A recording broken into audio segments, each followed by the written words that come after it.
Venid a mí todos los que estáis trabajados y cargados, y yo os haré descansar. Evangelio según San Mateo 11:28. A continuación el programa Liberación en Cristo, con el pastor y teólogo Rodrigo Villagrán, desde Los Ángeles, California. Deseamos que este programa sea de edificación para su vida espiritual.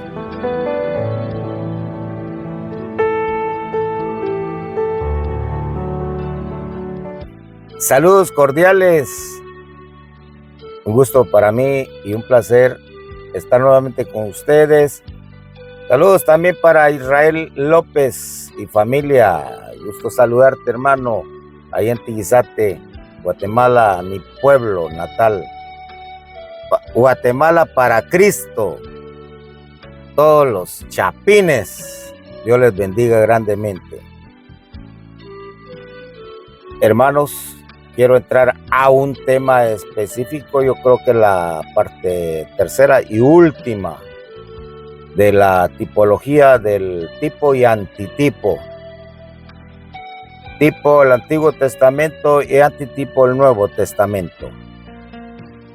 Esto ya está simbólicamente profetizado, porque no solo es una simbología, una sombra de lo que iba a suceder el día de hoy en el Nuevo Testamento. Cuando Dios habla a Abraham y le dice: ve al monte Moria. El monte Moria son varias colinas. Al monte que yo te diré. Especificado totalmente. Ahí Abraham levanta altar para sacrificar a Isaac, su único hijo. Y exactamente ahí donde Dios provee ese carnero, ese cordero que dio a Abraham para sacrificarlo en vez de su hijo, ese cordero está sacrificado ahí. En el momento que Abraham lo sacrifica, hoy en día Jesucristo muere exactamente en el mismo lugar, ahí, la cruz de Cristo, en el Gólgota. Ahora el monte Moria, y son varias colinas donde ahora es Israel, es Sión, Israel, ubicado ahí. Y exactamente ahí donde muere Jesucristo, ahí había levantado un sacrificio a Abraham. Pero Jesucristo entra en una agonía severa. Él sentía estar muerto ya en ese momento, en el monte Getsemaní, que las gotas de sudor eran como gotas de sangre, diagnosticado así por los médicos como hematidrosis. Hermanos, realmente para mí, yo cuando hablo de estas cosas que no son casualidades, pensamos nosotros que es una casualidad, pero morir Jesucristo ahí exactamente donde llega Abraham a sacrificar a su hijo y sacrifica al cordero que Dios proveyó, es el mismo cordero que muere por usted y por mí ahí en la cruz del Calvario.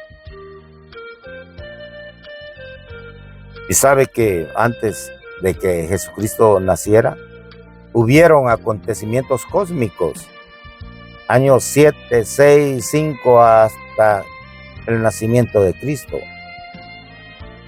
Claro, estoy resumiendo esta parte. Y cuando nace Jesucristo, acontecimientos cósmicos. Tenemos la estrella que anuncia y guió a los magos del oriente. El anuncio a los pastores del nacimiento de nuestro Señor Jesucristo. Luego Jesús fue perseguido, se fue para Egipto.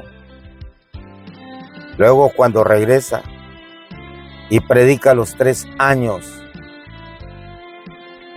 llega a sufrir esa agonía severa en el monte Getsemaní, hasta morir por usted y por mí. Y cuando muere, hay fenómenos extraordinarios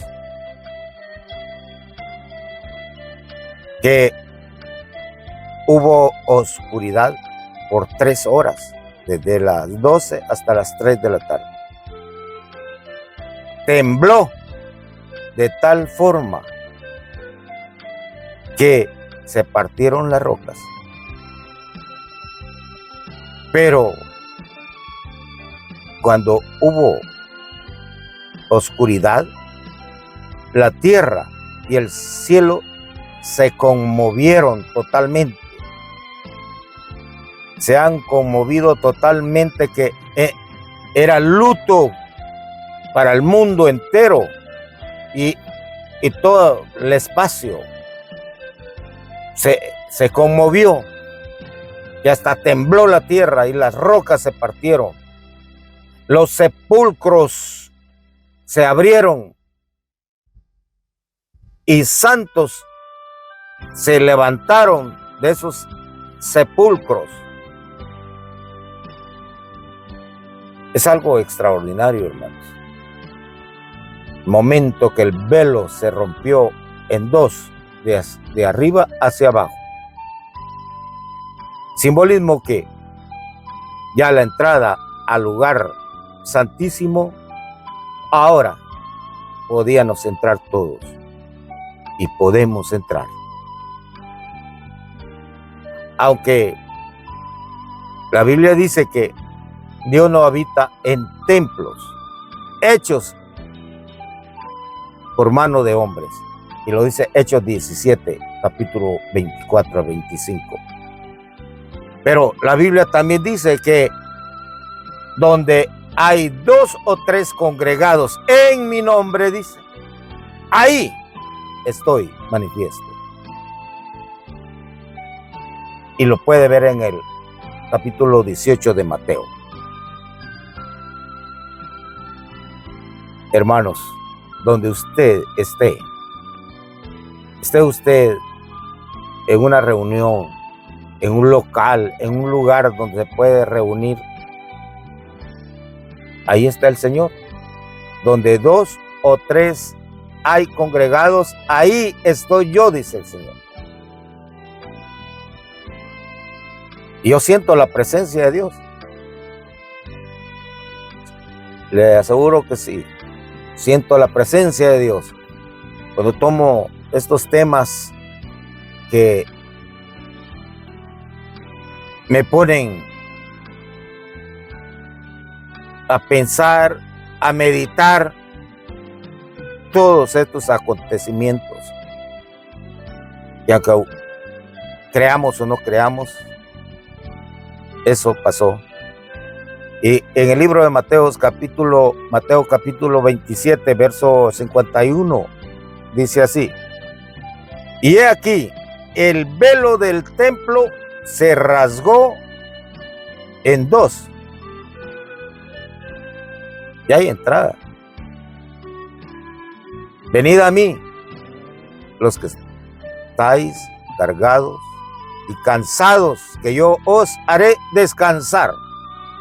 Las puertas están abiertas. El velo del templo se rasgó en 2, de arriba abajo, y la tierra tembló, y las rocas se partieron. ¡Qué magnitud! No tenemos conocimiento del tipo de magnitud de ese terremoto que rompió rocas.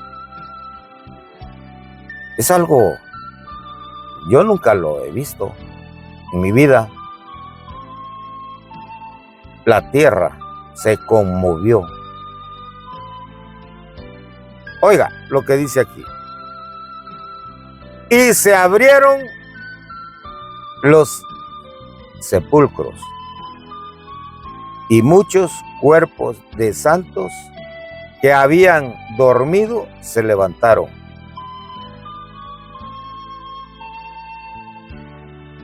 Ahora viene el centurión.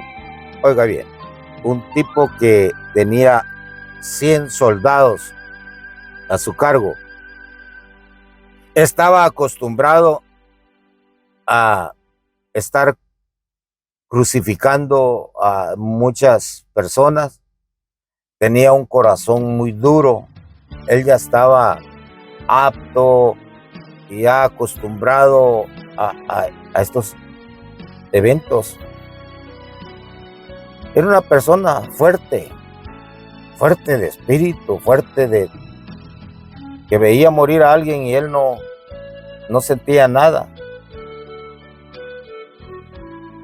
Pero aquí se convierte a Jesucristo. Y los demás que estaban ahí, habían más soldados.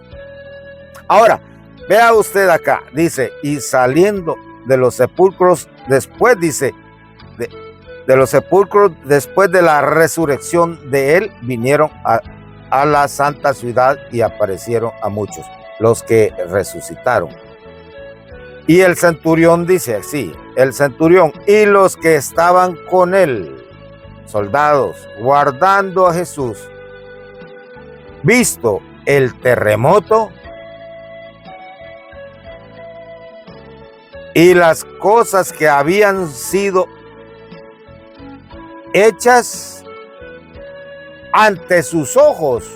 El centurión estaba viendo estas cosas. ¿Cómo no se iba a convencer? Se convirtió, oiga bien, y dice aquí, y las cosas que habían sido hechas, temieron en gran manera, y ahí lanzan la palabra de salvación. Y dijeron, verdaderamente, este era Hijo de Dios. Lo crucificaron. Pero cuando se arrepintieron ya era tarde. Pero Dios recibe, para Dios, en cualquier momento, Él lo recibe a usted. Aunque llegue ya un poco tarde, pero Él lo recibe. Ahora, veamos la otra parte, cuando se oscurece la tierra. Hubo luto aquí en la tierra. El luto que nosotros guardamos cuando se nos muere un ser querido. Ese mismo luto que también Abraham tuvo con la muerte de Sara. El mismo luto que tuve yo cuando muere mi papá y mi mamá. Toda mi familia casi ha muerto. Y aún yo estoy aquí para predicar el evangelio. Y dice aquí en el libro de San Marcos capítulo 23, verso 44, de tal manera que cuando era como la hora sexta, mediodía, hubo tinieblas, ya hubo luto en toda la tierra, hasta la hora novena, hasta las 3 de la tarde. Ya había luto. Y el sol se oscureció. Muchos dicen que fue un eclipse. Y el velo del templo se rasgó por la mitad. Entonces Jesús, clamando a gran voz, dijo: Padre, en tus manos encomiendo mi espíritu. Estaba todo oscuro, hermanos. ¿Cómo no iban a creer los soldados, el centurión?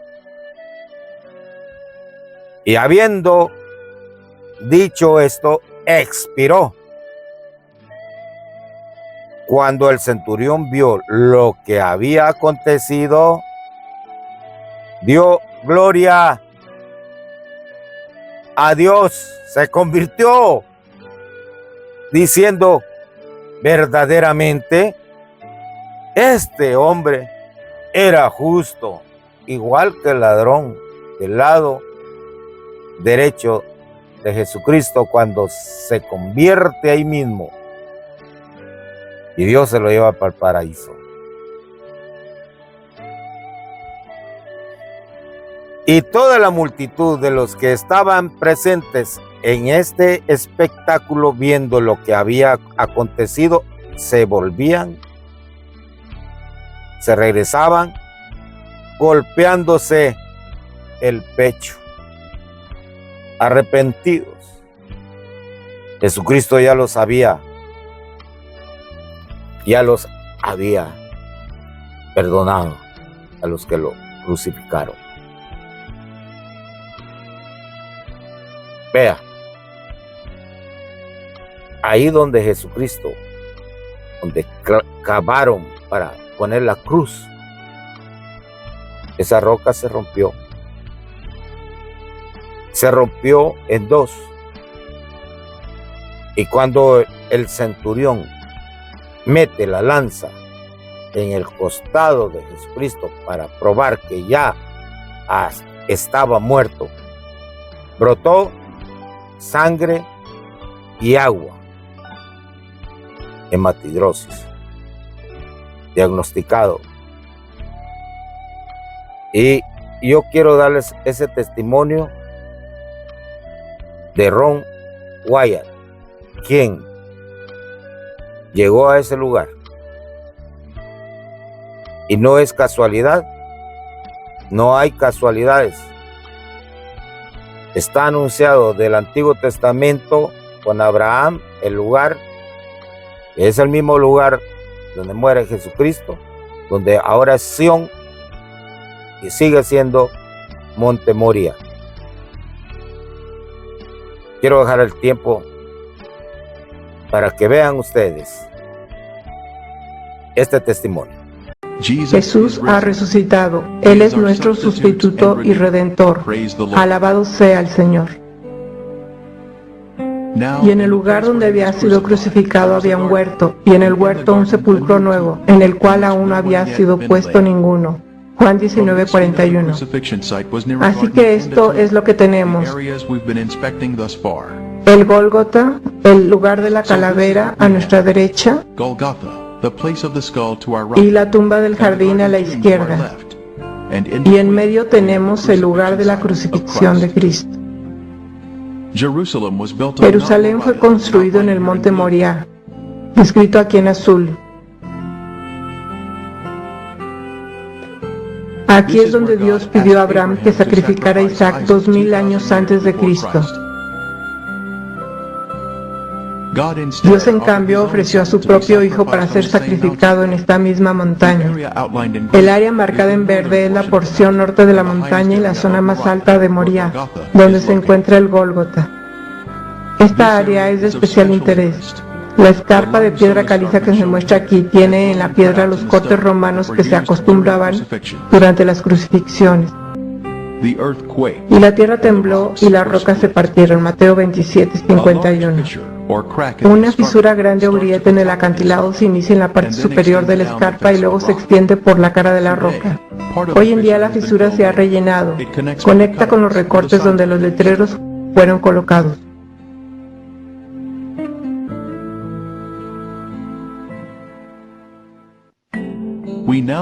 A continuación presentamos el material más importante del mundo, el descubrimiento del Arca de la Alianza y las pruebas que contiene. Si bien las fotografías de este hallazgo no se mostrarán hoy, sí tenemos el testimonio fiel de Ron Wyatt, cuya credibilidad se estableció a través de otros descubrimientos que ya hemos visto hasta ahora. El Señor usó al Sr. Wyatt para encontrar los otros descubrimientos por los que podemos confiar en su testimonio con respecto a este. Ron Wyatt trabajó durante muchos años en la excavación del Arca del Pacto. Llevó a cabo su trabajo bajo un permiso expedido por la Autoridad de Antigüedades de Israel, pero el permiso no se hizo público debido a la naturaleza y la sensibilidad de la obra. Algunos críticos han dicho que ni siquiera trabajó en los terrenos de la zona de la tumba del jardín, pero como usted puede ver aquí, su presencia estaba bien establecida. A veces habría mucha gente ayudando con la excavación sobre el suelo y por debajo. Reconocemos que el libro de los Macabeos en los Apócrifos no es un libro inspirado, pero puede tener alguna información histórica que podemos recoger.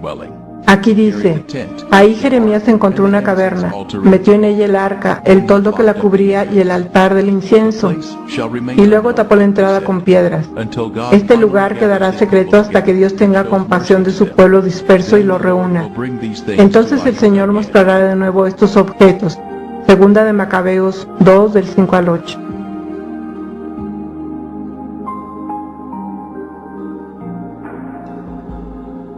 Ahora, cuando Cristo murió y la tierra tembló y las rocas se partieron, se formó una grieta a la derecha y hacia abajo de toda la cara del acantilado, pasando por el lado izquierdo del orificio de la cruz, y la piedra se abrió.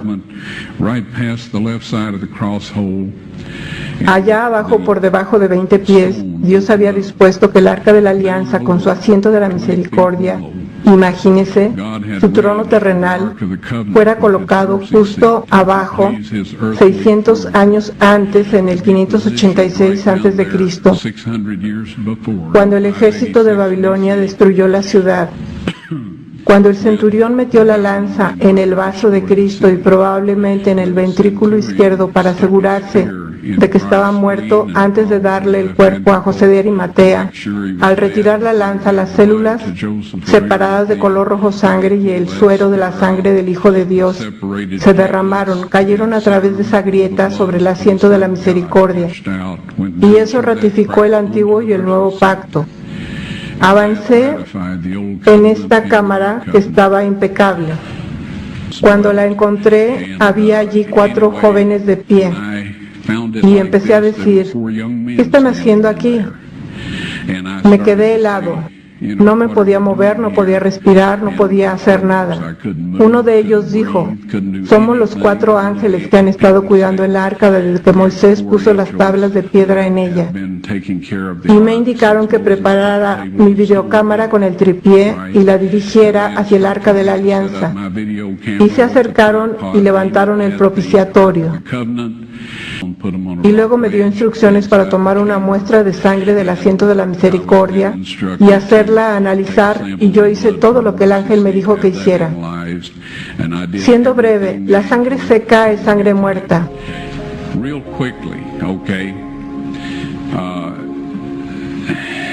Todo el mundo lo sabe. Se puede probar con la sangre de los faraones, las momias de los faraones. Hay ciertas cosas que pueden hacer, pero no pueden obtener el número de cromosomas por cualquier método que yo conozco. Las cosas van cambiando y yo no pretendo saberlo todo. Sin embargo, sé que no hay manera de que pueda conseguir un conteo de cromosomas de sangre muerta. Usted puede obtener un ADN y algunas otras cosas, pero no un estudio cromosómico. Esto se hace en glóbulos blancos vivos. En primer lugar, para este análisis, llevé la sangre a un laboratorio de Israel. Pregunté a algunas de las personas con quienes trabajo en antigüedades dónde encontrar un laboratorio que hiciera el trabajo fiable, y me dijeron tal y tal. La llevé. Solo dije, por favor examine esta sangre y dígame lo que usted me pueda decir al respecto. Dijeron, vamos a reconstituirla, vamos a ponerla en solución salina normal y la mantendremos a la temperatura corporal durante 72 horas con agitación suave. Ese es su negocio y es grandioso. Dije, ahora quiero estar ahí cuando la chequen, y dijeron, está bien. Así que yo estaba de vuelta, la checaron y dijeron, es sangre humana, podemos decir eso. Hicieron cualquier prueba que necesitaran hacer y entonces dije, tomen algunas de las células blancas de la sangre y pónganlas en un medio de cultivo y manténganlas a la temperatura corporal por 48 horas. Y ellos dijeron, eso no servirá de nada porque es sangre muerta. Les dije, ¿podrían hacer eso por mí? Y ellos dijeron, está bien, vamos a hacerlo. Así que dije, quiero estar aquí cuando vayan a examinarla. Así que regresé, ellos la sacaron, la examinaron con un microscopio y el técnico llamó al otro de por allá, después llamaron al jefe de allí y estaban hablando en hebreo a 1000 por minuto. Por un momento me miraron y dijeron, señor Wyatt, esta sangre humana solo tiene 24 cromosomas. Todas las personas tienen 46, o sea 23 de su madre y 23 de su padre, 22 autosomas de su madre y 22 autosomas de su padre. Usted recibe una X de su madre y puede recibir una X o una Y de su padre. Esta sangre tenía 23 cromosomas del lado de la madre y solo un cromosoma Y. Vea usted, el niño no podría haberse desarrollado si no tiene los autosomas de la madre. Todas sus características físicas se determinaron por parte de la familia de la madre, de sus autosomas. Su masculinidad se determinó por esta única Y que vino de otra fuente, no de un varón humano. Luego dijeron, esta sangre está viva.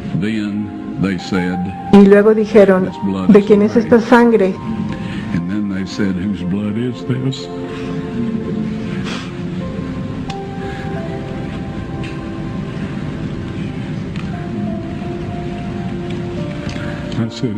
Les dije, esta es la sangre de su Mesías.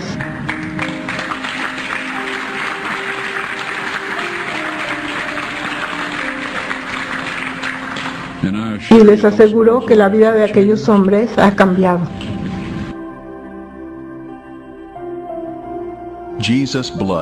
La sangre de Jesús brotó de su costado, una corriente carmesí sobre las rocas de abajo y sobre el propiciatorio del arca del pacto, ratificando el antiguo y el nuevo pacto.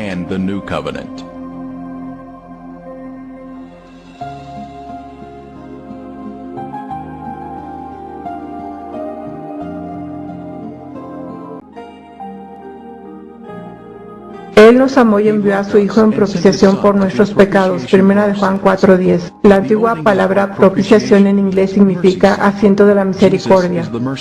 Jesús es esa propiciación. Por su sangre sobre el propiciatorio, hoy tenemos misericordia y perdón de pecados. Su vida sin pecado está representada por esa sangre sin pecado. Tenemos misericordia y perdón si violamos la ley y luego nos arrepentimos. Tomará luego de la sangre del becerro y la rociará con su dedo hacia el propiciatorio al lado oriental. Durante cientos de años la sangre de toros y machos cabríos fue esparcida hacia el este, creando una vacante en el lado oeste del propiciatorio. Dios estaba planeando que la sangre de su Hijo fuera derramada en el lado vacante al oeste del asiento de la misericordia. Oh Dios, santo es tu camino. Salmo 77:13. Nuestra salvación iba a venir a través de la sangre de Jesús siendo derramada sobre el propiciatorio del arca.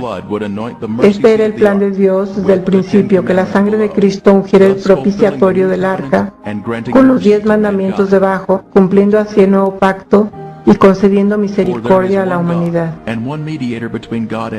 Porque hay un solo Dios y un solo mediador entre Dios y los hombres, Jesucristo hombre, el cual se dio a sí mismo en rescate por todos, de lo cual se dio testimonio a su debido tiempo. 1 de Timoteo 2, del 5 al 6. Gracias. Dios les bendiga grandemente, porque para mí ustedes son hermanos en Cristo.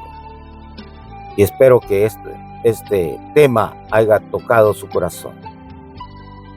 Gracias, Señor, en el nombre de nuestro Padre, Hijo y Espíritu Santo. Amén. Dios les bendiga. Con el fin de edificar su vida espiritual, hemos presentado Liberación en Cristo con el pastor y teólogo Rodrigo Villagrán. Esperamos contar con su sintonía para el próximo de nuestros programas. Dios le bendiga.